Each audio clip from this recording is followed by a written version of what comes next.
நண்பர்கள் அனைவருக்கும் வணக்கம். இன்னும் ஒரு நாள்ல பிக் பாஸ் ஆரம்பிக்க போது. பிக் பாஸ்ல யாரெல்லாம் வரப்போறாங்கன்ற மாதிரி ஏகப்பட்ட லிஸ்ட்டை நீங்க பார்த்திருப்பீங்க. அதுல ரீசன்ட் டைமா சித்தார்த் குமரன் அப்படின்ற இவரோட பேரு திரும்ப திரும்ப அடிபட்டுட்டு இருக்குங்க.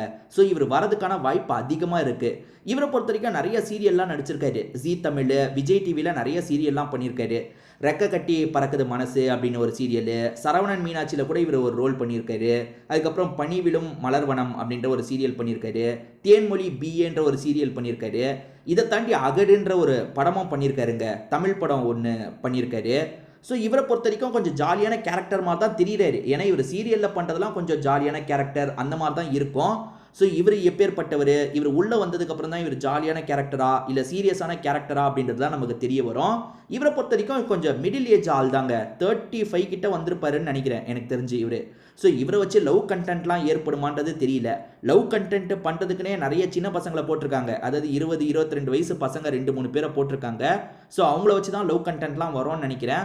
ஸோ இவர் கேம் பிளே நல்லா இருக்கும்னு நினைக்கிறேங்க. ஏன்னா ஆள் ஃபிசிக்லாம் பயங்கரமாக வச்சுருக்காரு. ஸோ கேம் பிளே இவர் நல்லா பண்ணுவார்னு நினைக்கிறேன். பொறுத்திருந்து தான் பார்க்கணும். நாளைக்கு இவர் வராரா இல்லையான்றது கன்ஃபார்மாக தெரிஞ்சிருங்க.